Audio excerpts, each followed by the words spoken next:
এয়া চাই আছে খাটাং খবৰ এজি নিউজ। আজি বিভিন্ন সময়ত অসমত টাই আহোমসকলে জনজাতিকৰণৰ দাবী কৰি আহিছে, কিন্তু চৰকাৰে বাৰে বাৰে তেওঁলোকক জনজাতিকৰণ কৰিম বুলি আশা নিৰখা কৰি আহিছে। নিৰ্বাচনৰ সময়ত তেওঁলোকে এটা ডাঙৰ টোপ লৈ ওলাই আহে আৰু কয় যে জনজাতিকৰণ কৰিম বুলি, কিন্তু নিৰ্বাচন পাৰ হৈ যোৱাৰ পিছত তেওঁলোকে এই জনজাতিকৰণৰ কথা পাহৰি তেওঁলোকে বিভিন্ন আজোহা দেখুৱাই তেওঁলোকে জনজাতিকৰণ নিদিয়াটো তেওঁলোকে পিছুৱাই আহিছে। কিন্তু আজি টাই আহোমৰ কেইবাটাও সংগঠন একত্ৰিত হৈ চৰকাৰক এখন সংবাদমেল জৰিয়তে দাবী কৰে যে জনজাতিকৰণ অতি শীঘ্ৰে কৰিব লাগে, কাৰণ 6 জনগোষ্ঠী জনজাতিকৰণ যদি কৰে অসমৰ ভূমি সুৰক্ষিত হ'ব বুলি তেওঁলোকে কয়। বৰ্তমান অসমৰ ভূমি আজি সুৰক্ষিত নহয় আৰু বৰ্তমান বিদেশীয়ে গ্ৰাস কৰি আহিছে এই কথাষাও কয়। আৰু তেওঁলোকে কয় যে যিসকল জনজাতিকৰণত আছে, যিসকল ST হৈ আছে তেওঁলোকৰ কোনো অনিষ্ট নহয়, বৰ্তমান 6 জনগোষ্ঠীক জনজাতিকৰণ কৰিলে কিন্তু সুৰক্ষিত হ'ব অসমখন বুলি তেওঁলোকে কয়। সেয়েহে তেওঁলোকে আজি সংবাদমেল এখন কৰি ৰাষ্ট্ৰীয় পৰ্যায়ত তেওঁলোকে কয় যে অসমক 6 জনজাতিকৰণ কৰি অসমখন সুৰক্ষিত কৰক বুলি তেওঁলোকে এই সংবাদমেলখন কৰে। এয়া চাই আছে খাটাং খবৰ এজি নিউজ। 14 চনৰ পৰাই আমাক বাৰে কৰি অহা হৈছিল যে এই জনগোষ্ঠীটোৰ যি 50 লাখ জনসংখ্যাৰ লোক, এই জনগোষ্ঠীটোক আমি জনজাতিকৰণ প্ৰদান কৰা হ'ব। কিন্তু প্ৰায় আজি 10টা বছৰ, এই 14 চনৰ পৰা যদি চাওঁ আমি 24 চন পাৰ হৈ গুচি গ'ল। এই 10টা বছৰ কিন্তু এই জনগোষ্ঠীটোক বাৰে বাৰে প্ৰতাৰণা কৰা হ'ল আৰু প্ৰতিটো কথাই প্ৰতিটো আলোচনাই আচলতে একোটা ভেকুভানত ৰূপান্তৰিত হৈছে। কেতিয়াবা কয় আমি দিল্লীত আমাৰ ৰাজ্যসভাত আপোনালোকক বিল উত্থাপন কৰিছোঁ, খুব কম সময়ৰ ভিতৰতে আপোনালোক জনজাতিকৰণ প্ৰদান কৰা কথা সিমানতে শেষ আৰু এনেদৰে বছৰ পাৰ হৈ গৈছে। আজি আমি গোটেই সংগঠনকেইটাই আগন্তুক দিনত কেনেদৰে আমাৰ কাৰ্যপন্থা নিৰূপণ কৰিম ইয়াৰ আমাৰ বিস্তৃত আলোচনা হ'ল আৰু কেইটামান আমি প্ৰস্তাৱ লৈছোঁ আৰু এই প্ৰস্তাৱকেইটা আমি সংবাদ মাধ্যমৰ যোগেদি দিছপুৰক, দিল্লীক আৰু অসমৰ ৰাইজক জনাব বিচাৰিছোঁ। 1 নম্বৰ হৈছে দিল্লী যাত্ৰা। আমি প্ৰতিটো সংগঠনে মিলি আমি দিল্লী যাত্ৰা কৰিম আৰু আমি প্ৰধানমন্ত্ৰী, গৃহমন্ত্ৰী, জনজাতীয় পৰিক্ৰমা মন্ত্ৰী, অসমৰ যিসকল সাংসদ আছে বা বিৰোধী যিসকল অসমৰ সাংসদ আছে সকলো লগ কৰি এই বিষয়টোৰ ওপৰত তেওঁলোকক স্মাৰকপত্ৰ প্ৰদান কৰা। 2 নম্বৰ, দিল্লীত ৰাষ্ট্ৰীয় পৰ্যায়ৰ আমাৰ যি মূল দাবী, এই দাবীৰ ওপৰত ৰাষ্ট্ৰীয় পৰ্যায়ৰ এখন আমি প্ৰেছ মিট আয়োজন কৰা হ'ব। 2 নম্বৰটো হৈছে আহোমৰ পীঠস্থান বুলি ক'ব লাগিব শিৱসাগৰ। এই শিৱসাগৰতে আমাৰ মূল দাবীৰ ওপৰত, জনজাতিকৰণৰ দাবীৰ ওপৰত এখন বিশাল ৰাজহুৱা সভা আয়োজন কৰা হ'ব নৱেম্বৰ মাহত। 3 নম্বৰ বিষয়টো হৈছে আমাৰ ৰাজনৈতিক এখন অভিৱৰ্তন। এই অভিৱৰ্তন আমি ডিচেম্বৰ মাহত গুৱাহাটী সদৰত গুৱাহাটীত আমি আয়োজন কৰা হ'ব। 4 নম্বৰ কথাটো হ'ল এখন সমিতি গঠন কৰি দিয়া হৈছিল। এই সমিতিখনৰ অধ্যক্ষ আছিল আমাৰ হিমন্ত বিশ্ব শৰ্মা ডাঙৰীয়া, যিখন সমিতিয়ে প্ৰস্তাৱ প্ৰেৰণ কৰিব লাগিছিলে দিল্লীলৈ, প্ৰতিবেদন পঠাব লাগিছে দিল্লীলৈ, কিন্তু তেওঁলোকে আজি কুপিত কিন্তু এই প্ৰতিবেদন কিন্তু দিল্লীলৈ পঠোৱা নাই। গতিকে আমি আমাৰ গোটেই আহোমৰ গোটেই দল সংগঠনখিনি একেলগে গৈ মুখ্যমন্ত্ৰীক লগ কৰিম আৰু এই বিষয়টো আমি পুংখানুপুংখে আলোচনা কৰা হ'ব, যাতে এই প্ৰতিবেদন আজিলৈকে কিয় আচলতে দিল্লীলৈ তেওঁক পঠোৱা নাই আৰু বাকী জনজাতিকৰণৰ গোটেই বিষয়টো আমি তেওঁলোকৰ পুংখানুপুংখে আলোচনা কৰা হ'ব। আৰু উজনি অসম সুৰক্ষা কৰাৰ স্বাৰ্থত আমি আলোচনা আগবঢ়াই নিয়া হ'ব। বৰান, মটক, চাহ জনগোষ্ঠী আৰম্ভ কৰি যিসকল ইয়াত মিচিং লোক আছে, কছাৰী লোক আছে, সকলো আমি যিমান উজনি অসমৰ লোক আছে সকলো লগত আমি আলোচনা কৰি এই গোটেই বিষয়টো আচলতে উজনি অসমক আমি কেনেকৈ সুৰক্ষা প্ৰদান কৰা হ'ব, আমি ৰাজনৈতিকভাৱেই হওক বা অৰ্থনৈতিকভাৱেই হওক বা ভূমিৰ অধিকাৰ হওক কেনেকৈ আচলতে আগবঢ়াই নিয়া হয় গোটেই বিষয়টো আলোচনা কৰা আজি আমি সিদ্ধান্ত লৈছোঁ। আজি সোণাৰীৰ এই ঠাইত য'ত আমি বহুকেইটা সংখ্যক আমাৰ আহোম সংগঠন লগ লাগিছে, আটাইবোৰকে লৈ কৰা এটা সংগঠনো আছে উজনি অসম সুৰক্ষা পৰিষদ। তো আমি আটাইখিনিয়ে কেইটামান সিদ্ধান্ত ল'লোঁ। এই সিদ্ধান্তকেইটা ইতিমধ্যে আমাৰ ৰাজকুমাৰদেৱে আপোনালোকৰ আগলৈ কৈছে। আমাৰ মূল কথাটো হ'ল যে যিখিনি খিলঞ্জীয়া মানুহ অসমে স্বাধীনতা হেৰুৱাৰ সময়ত আছিল উজনি অসমত, সেই মানুহখিনিৰ অৱস্থা আজি যথেষ্ট বেয়ালৈ গৈছে। আমাক আউটনাম্বাৰ্ড কৰি দিয়া হৈছে, বেলেগ বেলেগ ধৰণেৰে বিভিন্ন পৰ্যায়ৰ পৰা শোষণ কৰা হৈছে, যিটোৰ কাৰণে আজি অলপ দিনৰ আগতে এই উজনি অসমতে শিৱসাগৰক কেন্দ্ৰ কৰি এটা ডাঙৰ আপলোড আপোনালোকে দেখিলে।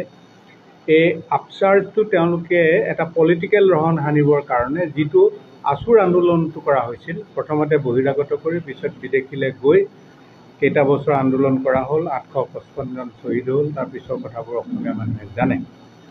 এইটোকো তেওঁলোকে মিয়াৰ এগেইনষ্টে বুলি কৈ ইতিমধ্যে কালাৰ কৰিবলৈ যত্ন কৰিছে।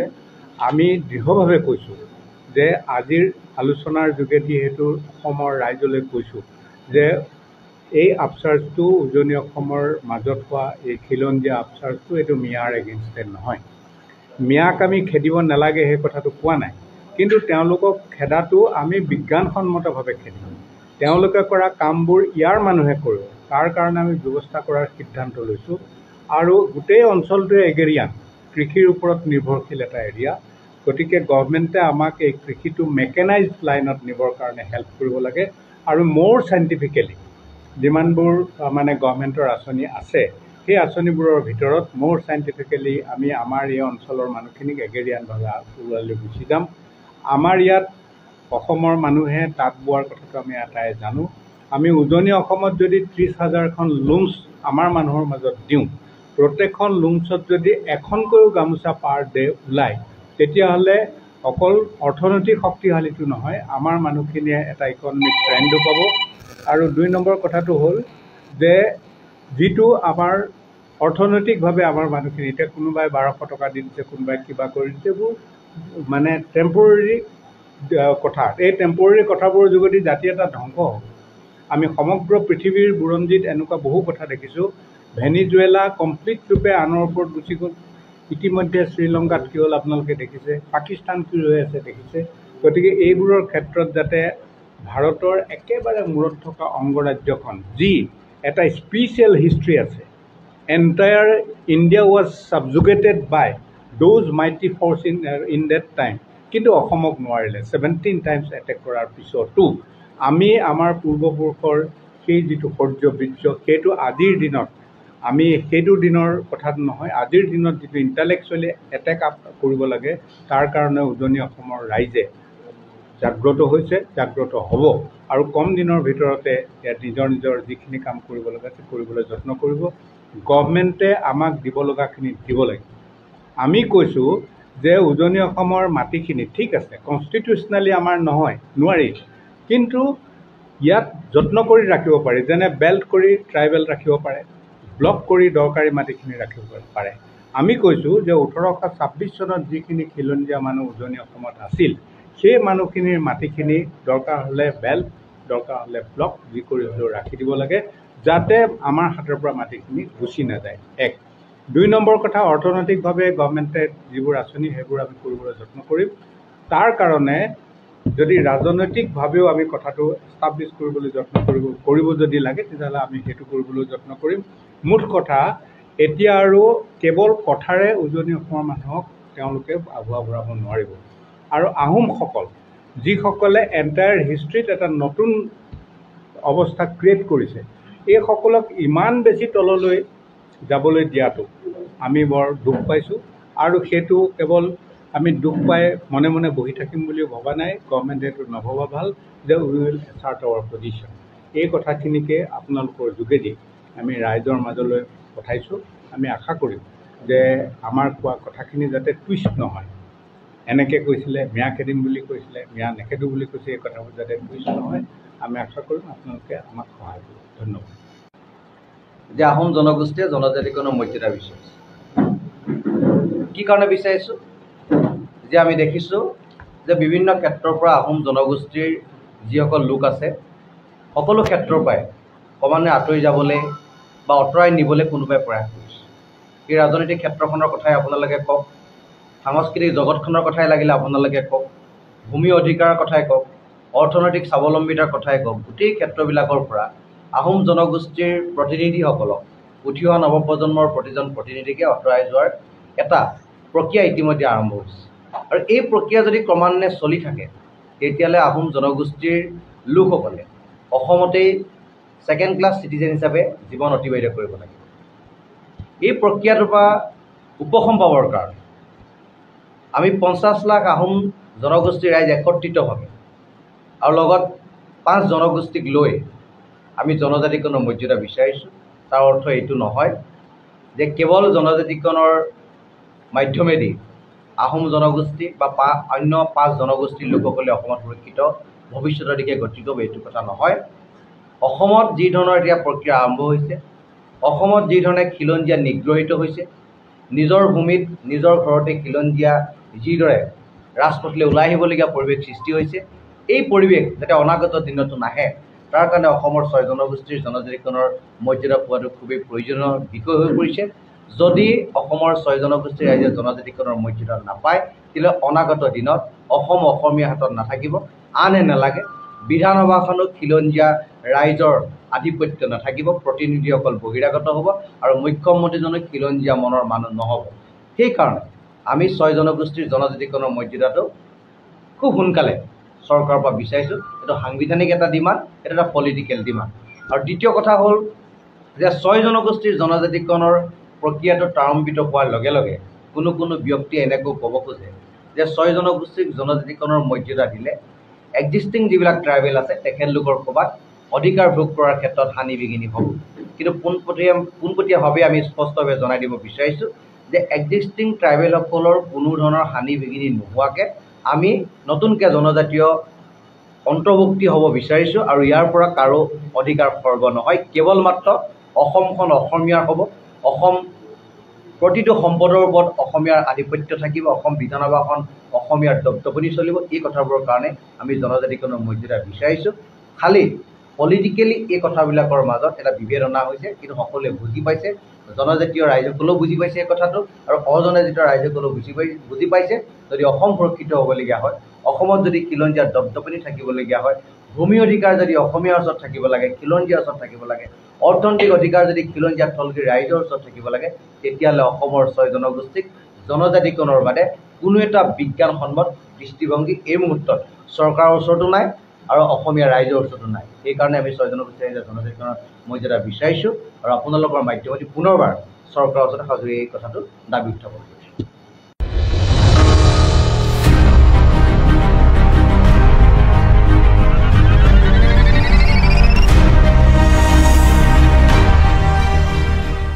অসমৰ ৰাজ্যক জনাব বিচাৰিছোঁ। 1 নম্বৰ হৈছে দিল্লী যাত্ৰা। আমি প্ৰতিটো সংগঠনে মিলি আমি দিল্লী যাত্ৰা কৰিম আৰু আমি প্ৰধানমন্ত্ৰী, গৃহমন্ত্ৰী, জনজাতীয় পৰিক্ৰমা মন্ত্ৰী, অসমৰ যিসকল সাংসদ আছে বা বিৰোধী যিসকল অসমৰ সাংসদ আছে সকলো লগ কৰি এই বিষয়টোৰ ওপৰত তেওঁলোকক স্মাৰকপত্ৰ প্ৰদান কৰা। 2 নম্বৰ, দিল্লীত ৰাষ্ট্ৰীয় পৰ্যায়ৰ আমাৰ যি মূল দাবী, এই দাবীৰ ওপৰত ৰাষ্ট্ৰীয় পৰ্যায়ৰ এখন আমি প্ৰেছ মিট আয়োজন কৰা হ'ব। 2 নম্বৰটো হৈছে আহোমৰ পীঠস্থান বুলি ক'ব লাগিব শিৱসাগৰ। এই শিৱসাগৰতে আমাৰ মূল দাবীৰ ওপৰত, জনজাতিকৰণৰ দাবীৰ ওপৰত এখন বিশাল ৰাজহুৱা সভা আয়োজন কৰা হ'ব নৱেম্বৰ মাহত। 3 নম্বৰ বিষয়টো হৈছে আমাৰ ৰাজনৈতিক এখন অভিৱৰ্তন। এই অভিৱৰ্তন আমি ডিচেম্বৰ মাহত গুৱাহাটী সদৰত গুৱাহাটীত আমি আয়োজন কৰা হ'ব। 4 নম্বৰ কথাটো হ'ল এখন সমিতি গঠন কৰি দিয়া হৈছিল। এই সমিতিখনৰ অধ্যক্ষ আছিল আমাৰ হিমন্ত বিশ্ব শৰ্মা ডাঙৰীয়া, যিখন সমিতিয়ে প্ৰস্তাৱ প্ৰেৰণ কৰিব লাগিছিলে দিল্লীলৈ, প্ৰতিবেদন পঠাব লাগিছে দিল্লীলৈ, কিন্তু তেওঁলোকে আজি কুপিত কিন্তু এই প্ৰতিবেদন কিন্তু দিল্লীলৈ পঠোৱা নাই। গতিকে আমি আমাৰ আহোমৰ গোটেই দল সংগঠনখিনি একেলগে গৈ মুখ্যমন্ত্ৰীক লগ কৰিম আৰু এই বিষয়টো আমি পুংখানুপুংখে আলোচনা কৰা হ'ব, যাতে এই প্ৰতিবেদন আজিলৈকে কিয় আচলতে দিল্লীলৈ তেওঁক পঠোৱা নাই, আৰু বাকী জনজাতিকৰণৰ গোটেই বিষয়টো আমি তেওঁলোকৰ পুংখানুপুংখে আলোচনা কৰা হ'ব। আৰু উজনি অসম সুৰক্ষা কৰাৰ স্বাৰ্থত আমি আলোচনা আগবঢ়াই নিয়া হ'ব। বৰান, মটক, চাহ জনগোষ্ঠীৰ পৰা আৰম্ভ কৰি যিসকল ইয়াত মিচিং লোক আছে, কছাৰী লোক আছে, সকলো আমি যিমান উজনি অসমৰ লোক আছে সকলোৰ লগত আমি আলোচনা কৰি এই গোটেই বিষয়টো আচলতে উজনি অসমক আমি কেনেকৈ সুৰক্ষা প্ৰদান কৰা হ'ব, আমি ৰাজনৈতিকভাৱেই হওক বা অৰ্থনৈতিকভাৱেই হওক বা ভূমিৰ অধিকাৰ হওক, তেনেকৈ আচলতে আগবঢ়াই নিয়াব গোটেই বিষয়টো আলোচনা কৰা আজি আমি সিদ্ধান্ত লৈছোঁ। আজি সোণাৰীৰ এই ঠাইত য'ত আমি বহুকেইটা সংখ্যক আমাৰ আহোম সংগঠন লগ লাগিছে, আটাইবোৰকে লৈ কৰা এটা সংগঠনো আছে উজনি অসম সুৰক্ষা পৰিষদ। তো আমি আটাইখিনিয়ে কেইটামান সিদ্ধান্ত ল'লোঁ। এই সিদ্ধান্তকেইটা ইতিমধ্যে আমাৰ ৰাজকুমাৰদেৱে আপোনালোকৰ আগলৈ কৈছে। আমাৰ মূল কথাটো হ'ল যে যিখিনি খিলঞ্জীয়া মানুহ অসমে স্বাধীনতা হেৰুৱাৰ সময়ত আছিল উজনি অসমত, সেই মানুহখিনিৰ অৱস্থা আজি যথেষ্ট বেয়ালৈ গৈছে। আমাক আউটনাম্বাৰ্ড কৰি দিয়া হৈছে, বেলেগ বেলেগ ধৰণেৰে বিভিন্ন পৰ্যায়ৰ পৰা শোষণ কৰা হৈছে, যিটোৰ কাৰণে আজি অলপ দিনৰ আগতে এই উজনি অসমতে শিৱসাগৰক কেন্দ্ৰ কৰি এটা ডাঙৰ আপলোড আপোনালোকে দেখিলে। এই আপচাৰ্জটো তেওঁলোকে এটা পলিটিকেল ৰহণ সানিবৰ কাৰণে যিটো আচুৰ আন্দোলনটো কৰা হৈছিল, প্ৰথমতে বহিৰাগত কৰি পিছত বিদেশীলৈ গৈ কেইটা বছৰ আন্দোলন কৰা হ'ল, 855 জন শ্বহীদ হ'ল। তাৰপিছৰ কথাবোৰ অসমীয়া মানুহে জানে। এইটোকো তেওঁলোকে মিয়াৰ এগেইনষ্টে বুলি কৈ ইতিমধ্যে কালাৰ কৰিবলৈ যত্ন কৰিছে। আমি দৃঢ়ভাৱে কৈছোঁ যে আজিৰ আলোচনাৰ যোগেদি সেইটো অসমৰ ৰাইজলৈ কৈছোঁ যে এই আপচাৰ্জটো উজনি অসমৰ মাজত হোৱা এই খিলঞ্জীয়া আপচাৰ্জটো এইটো মিয়াৰ এগেইনষ্টে নহয়। মিয়াক আমি খেদিব নালাগে সেই কথাটো কোৱা নাই, কিন্তু তেওঁলোকক খেদাটো আমি বিজ্ঞানসন্মতভাৱে খেদিম। তেওঁলোকে কৰা কামবোৰ ইয়াৰ মানুহে কৰিব, তাৰ কাৰণে আমি ব্যৱস্থা কৰাৰ সিদ্ধান্ত লৈছোঁ। আৰু গোটেই অঞ্চলটোৱে এগেৰিয়ান, কৃষিৰ ওপৰত নিৰ্ভৰশীল এটা এৰিয়া। গতিকে গভৰ্ণমেণ্টে আমাক এই কৃষিটো মেকেনাইজড লাইনত নিবৰ কাৰণে হেল্প কৰিব লাগে। আৰু মোৰ চাইণ্টিফিকেলি যিমানবোৰ মানে গভৰ্ণমেণ্টৰ আঁচনি আছে, সেই আঁচনিবোৰৰ ভিতৰত মোৰ চাইণ্টিফিকেলি আমি আমাৰ এই অঞ্চলৰ মানুহখিনিক এগেৰিয়ানভাৱে ওলাই গুচি যাম। আমাৰ ইয়াত অসমৰ মানুহে তাঁত বোৱাৰ কথাটো আমি এটাই জানো। আমি উজনি অসমত যদি 30,000খন লুমছ আমাৰ মানুহৰ মাজত দিওঁ, প্ৰত্যেকখন লুমছত যদি এখনকৈও গামোচা পাৰ ডে ওলায়, তেতিয়াহ'লে অকল অৰ্থনৈতিক শক্তিশালীটো নহয়, আমাৰ মানুহখিনিয়ে এটা ইকনমিক ট্ৰেণ্ডো পাব। আৰু 2 নম্বৰ কথাটো হ'ল যে যিটো আমাৰ অৰ্থনৈতিকভাৱে আমাৰ মানুহখিনি, এতিয়া কোনোবাই 1200 টকা দি দিছে, কোনোবাই কিবা কৰি দিছে, এইবোৰ মানে টেম্পৰেৰী কথা। এই টেম্পৰেৰী কথাবোৰৰ যোগেদি জাতি এটা ধ্বংস হ'ব। আমি সমগ্ৰ পৃথিৱীৰ বুৰঞ্জীত এনেকুৱা বহু কথা দেখিছোঁ। ভেনিজুৱেলা কমপ্লিট ৰূপে আনৰ ওপৰত গুচি গ'ল। ইতিমধ্যে শ্ৰীলংকাত কি হ'ল আপোনালোকে দেখিছে, পাকিস্তান কি হৈ আছে দেখিছে। গতিকে এইবোৰৰ ক্ষেত্ৰত যাতে ভাৰতৰ একেবাৰে মূৰত থকা অংগৰাজ্যখন, যি এটা স্পেচিয়েল হিষ্ট্ৰী আছে, entire India was subjugated by those mighty force in that time, কিন্তু অসমক নোৱাৰিলে। 17 টাইমছ এটেক কৰাৰ পিছতো আমি আমাৰ পূৰ্বপুৰুষৰ সেই যিটো শৌৰ্য বীৰ্য, সেইটো আজিৰ দিনত আমি সেইটো দিনৰ কথাটো নহয়, আজিৰ দিনত যিটো ইণ্টেলেকচুৱেলি এটেক আপ কৰিব লাগে, তাৰ কাৰণে উজনি অসমৰ ৰাইজে জাগ্ৰত হৈছে, জাগ্ৰত হ'ব। আৰু কম দিনৰ ভিতৰতে ইয়াত নিজৰ নিজৰ যিখিনি কাম কৰিব লগা আছে কৰিবলৈ যত্ন কৰিব। গভৰ্ণমেণ্টে আমাক দিব লগাখিনি দিব লাগিব। আমি কৈছোঁ যে উজনি অসমৰ মাটিখিনি ঠিক আছে, কনষ্টিটিউচনেলি আমাৰ নহয়, নোৱাৰি, কিন্তু ইয়াত যত্ন কৰি ৰাখিব পাৰি। যেনে বেল্ট কৰি ট্ৰাইবেল ৰাখিব পাৰে, ব্লক কৰি দৰকাৰী মাটিখিনি ৰাখিব পাৰে। আমি কৈছোঁ যে 1826 চনত যিখিনি খিলঞ্জীয়া মানুহ উজনি অসমত আছিল, সেই মানুহখিনিৰ মাটিখিনি দৰকাৰ হ'লে বেল্ট, দৰকাৰ হ'লে ব্লক, যি কৰি হ'লেও ৰাখি দিব লাগে, যাতে আমাৰ হাতৰ পৰা মাটিখিনি গুচি নাযায়। 1 2 নম্বৰ কথা, অৰ্থনৈতিকভাৱে গভৰ্ণমেণ্টে যিবোৰ আঁচনি সেইবোৰ আমি কৰিবলৈ যত্ন কৰিম। তাৰ কাৰণে যদি ৰাজনৈতিকভাৱেও আমি কথাটো এষ্টাব্লিছ কৰিবলৈ যত্ন কৰিব যদি লাগে, তেতিয়াহ'লে আমি সেইটো কৰিবলৈ যত্ন কৰিম। মূল কথা, এতিয়া আৰু কেৱল কথাৰে উজনি অসমৰ মানুহক তেওঁলোকে আগুৱা বঢ়াব নোৱাৰিব। আৰু আহোমসকল, যিসকলে এণ্টায়াৰ হিষ্ট্ৰীত এটা নতুন অৱস্থা ক্ৰিয়েট কৰিছে, এইসকলক ইমান বেছি তললৈ যাবলৈ দিয়াটো আমি বৰ দুখ পাইছোঁ। আৰু সেইটো কেৱল আমি দুখ পাই মনে মনে বহি থাকিম বুলিও ভবা নাই। গভৰ্ণমেণ্টে এইটো নভবা ভাল যে উই উইল এছাৰ্ট আৱাৰ পজিশ্যন। এই কথাখিনিকে আপোনালোকৰ যোগেদি আমি ৰাইজৰ মাজলৈ পঠাইছোঁ। আমি আশা কৰিম যে আমাৰ কোৱা কথাখিনি যাতে টুইষ্ট নহয়। এনেকৈ কৈছিলে, মিয়া খেদিম বুলি কৈছিলে, মিয়া নেখেদোঁ বুলি কৈছে, এই কথাবোৰ যাতে টুইষ্ট নহয়, আমি আশা কৰিম আপোনালোকে আমাক সহায় কৰিব। ধন্যবাদ। যে আহোম জনগোষ্ঠীয়ে জনজাতিকৰণৰ মৰ্যাদা বিচাৰিছে। কি কাৰণে বিচাৰিছোঁ? যে আমি দেখিছোঁ যে বিভিন্ন ক্ষেত্ৰৰ পৰা আহোম জনগোষ্ঠীৰ যিসকল লোক আছে, সকলো ক্ষেত্ৰৰ পৰাই ক্ৰমান্বয়ে আঁতৰি যাবলৈ বা আঁতৰাই নিবলৈ কোনোবাই প্ৰয়াস কৰিছে। এই ৰাজনৈতিক ক্ষেত্ৰখনৰ কথাই আপোনালোকে কওক। সাংস্কৃতিক জগতখনৰ কথাই লাগিলে আপোনালোকে কওক, ভূমি অধিকাৰৰ কথাই কওক, অৰ্থনৈতিক স্বাৱলম্বিতাৰ কথাই কওক, গোটেই ক্ষেত্ৰবিলাকৰ পৰা আহোম জনগোষ্ঠীৰ প্ৰতিনিধিসকলক উঠি অহা নৱপ্ৰজন্মৰ প্ৰতিজন প্ৰতিনিধিকে আঁতৰাই যোৱাৰ এটা প্ৰক্ৰিয়া ইতিমধ্যে আৰম্ভ হৈছে। আৰু এই প্ৰক্ৰিয়া যদি ক্ৰমান্বয়ে চলি থাকে তেতিয়াহ'লে আহোম জনগোষ্ঠীৰ লোকসকলে অসমতেই ছেকেণ্ড ক্লাছ চিটিজেন হিচাপে জীৱন অতিবাহিত কৰিব লাগিব। এই প্ৰক্ৰিয়াটোৰ পৰা উপশম পাবৰ কাৰণে আমি 50 লাখ আহোম জনগোষ্ঠীৰ ৰাইজ একত্ৰিতভাৱে আৰু লগত 5 জনগোষ্ঠীক লৈ আমি জনজাতিকৰণৰ মৰ্যাদা বিচাৰিছোঁ। তাৰ অৰ্থ এইটো নহয় যে কেৱল জনজাতিকৰণৰ মাধ্যমেদি আহোম জনগোষ্ঠী বা অন্য 5 জনগোষ্ঠীৰ লোকসকলে অসমত সুৰক্ষিত ভৱিষ্যতৰ দিশে গতি কৰিব, এইটো কথা নহয়। অসমত যি ধৰণৰ এতিয়া প্ৰক্ৰিয়া আৰম্ভ হৈছে, অসমত যি ধৰণে খিলঞ্জীয়া নিগ্ৰহিত হৈছে, নিজৰ ভূমিত নিজৰ ঘৰতে খিলঞ্জীয়া যিদৰে ৰাজপথলৈ ওলাই আহিবলগীয়া পৰিৱেশ সৃষ্টি হৈছে, এই পৰিৱেশ যাতে অনাগত দিনতো নাহে তাৰ কাৰণে অসমৰ 6 জনগোষ্ঠীৰ জনজাতিকৰণৰ মৰ্যাদা পোৱাটো খুবেই প্ৰয়োজনীয় বিষয় হৈ পৰিছে। যদি অসমৰ 6 জনগোষ্ঠীৰ ৰাইজে জনজাতিকৰণৰ মৰ্যাদা নাপায় তেতিয়াহ'লে অনাগত দিনত অসম অসমীয়া হাতত নাথাকিব। আনহে নালাগে বিধানসভাখনো খিলঞ্জীয়া ৰাইজৰ আধিপত্য নাথাকিব, প্ৰতিনিধিসকল বহিৰাগত হ'ব আৰু মুখ্যমন্ত্ৰীজনো খিলঞ্জীয়া মনৰ মানুহ নহ'ব। সেইকাৰণে আমি 6 জনগোষ্ঠীৰ জনজাতিকৰণৰ মৰ্যাদাটো খুব সোনকালে চৰকাৰৰ পৰা বিচাৰিছোঁ। এইটো সাংবিধানিক এটা ডিমাণ্ড, এটা এটা পলিটিকেল ডিমাণ্ড। আৰু দ্বিতীয় কথা হ'ল যে 6 জনগোষ্ঠীৰ জনজাতিকৰণৰ প্ৰক্ৰিয়াটো ত্বৰান্বিত হোৱাৰ লগে লগে কোনো ব্যক্তিয়ে এনেকৈ ক'ব খোজে যে 6 জনগোষ্ঠীক জনজাতিকৰণৰ মৰ্যাদা দিলে এক্সিষ্টিং যিবিলাক ট্ৰাইবেল আছে তেখেতলোকৰ ক'ৰবাত অধিকাৰ ভোগ কৰাৰ ক্ষেত্ৰত হানি বিঘিনি হ'ব। কিন্তু পোনপটীয়াভাৱে আমি স্পষ্টভাৱে জনাই দিব বিচাৰিছোঁ যে এক্সিষ্টিং ট্ৰাইবেলসকলৰ কোনো ধৰণৰ হানি বিঘিনি নোহোৱাকৈ আমি নতুনকৈ জনজাতীয় অন্তৰ্ভুক্তি হ'ব বিচাৰিছোঁ। আৰু ইয়াৰ পৰা কাৰো অধিকাৰ খৰ্ব নহয়, কেৱল মাত্ৰ অসমখন অসমীয়াৰ হ'ব, অসম প্ৰতিটো সম্পদৰ ওপৰত অসমীয়াৰ আধিপত্য থাকিব, অসম বিধানসভাখন অসমীয়াৰ দপদপনি চলিব। এই কথাবোৰৰ কাৰণে আমি জনজাতিকৰণৰ মৰ্যাদা বিচাৰিছোঁ।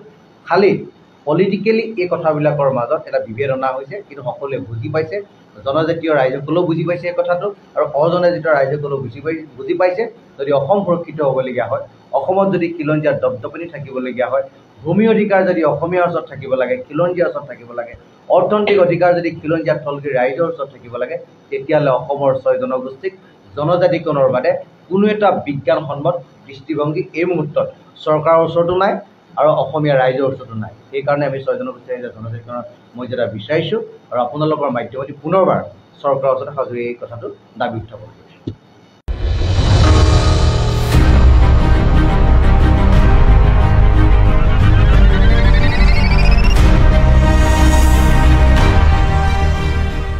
যে আজিৰ আলোচনাৰ যোগেদি সেইটো অসমৰ ৰাইজলৈ কৈছোঁ যে এই আপচাৰ্জটো উজনি অসমৰ মাজত হোৱা এই খিলঞ্জীয়া আপচাৰ্জটো এইটো মিয়াৰ এগেইনষ্টেড নহয়। মিয়াক আমি খেদিব নালাগে সেই কথাটো কোৱা নাই, কিন্তু তেওঁলোকক খেদাটো আমি বিজ্ঞানসন্মতভাৱে খেদিম। তেওঁলোকে কৰা কামবোৰ ইয়াৰ মানুহে কৰিব, তাৰ কাৰণে আমি ব্যৱস্থা কৰাৰ সিদ্ধান্ত লৈছোঁ। আৰু গোটেই অঞ্চলটোৱে এগেৰিয়ান, কৃষিৰ ওপৰত নিৰ্ভৰশীল এটা এৰিয়া। গতিকে গভৰ্ণমেণ্টে আমাক এই কৃষিটো মেকেনাইজড লাইনত নিবৰ কাৰণে হেল্প কৰিব লাগে।